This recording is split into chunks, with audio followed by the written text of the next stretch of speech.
of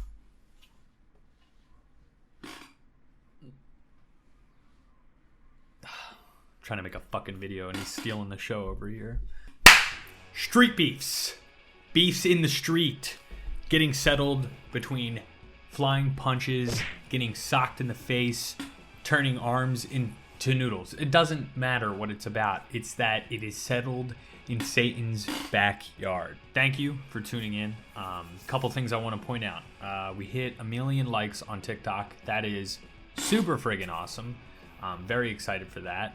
We've got new followers. We hit 150 subs on YouTube. This is all great, and I really do appreciate everyone checking out the content and making this feel like it's working or it's worth something. Tiny Meat Gang, they talk about it a lot. It's in the media a lot. Bryce Hall just got his ass kicked.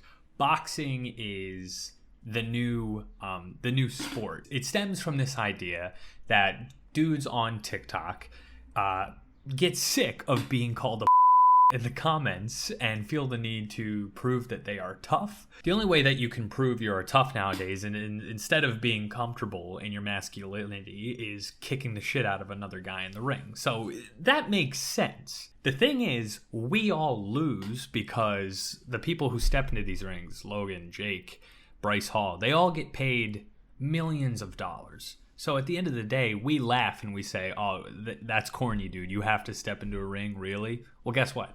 They're richer than you and I. However, the new sensation sweeping YouTube is this fight channel called Street Beefs. It is a backyard operation where one guy who now has enough subscriptions and following to run it full time literally built a makeshift octagon on grass with people watching and puts 2 fighters in the ring and they kick the shit out of each other. They don't get paid.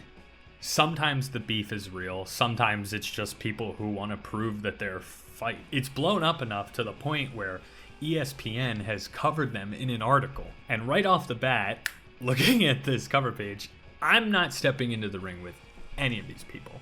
It's also been coined the backyard hillbilly boxing match or something like that, but it's kind of a big operation.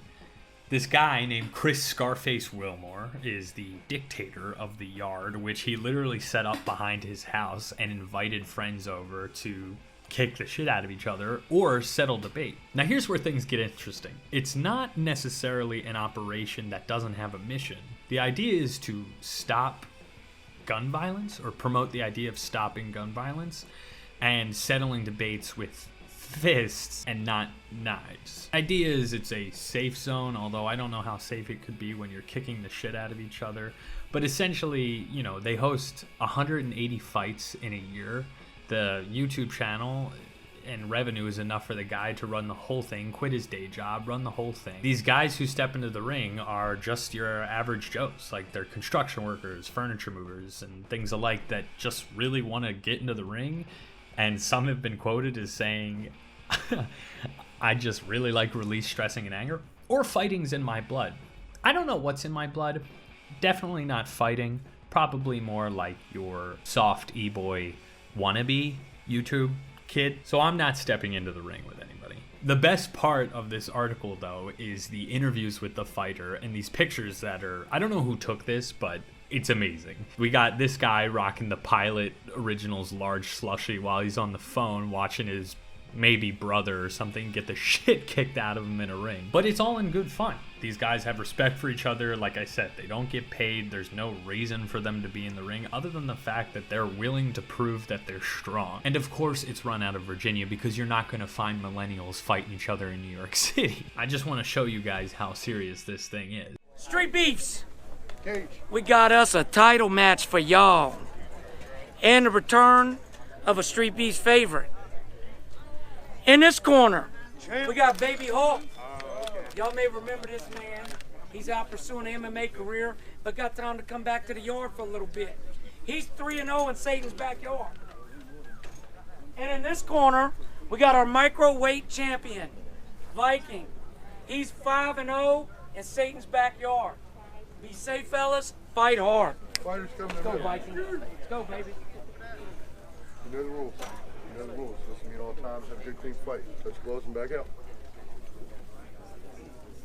All right, Viking. You ready? You know what he's gonna do. You ready? Let's fight! There you go. Hands up. Watch for the shoot. Nice. Fight long. Fight long. Yep. Teeth.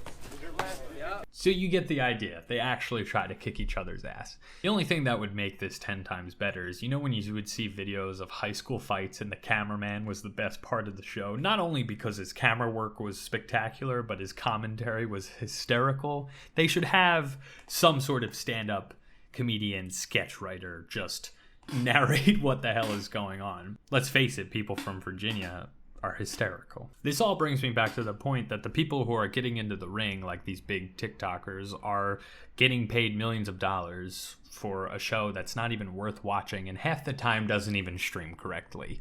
When you could go over to Street Beefs and watch two random people kick the shit out of each other for fun.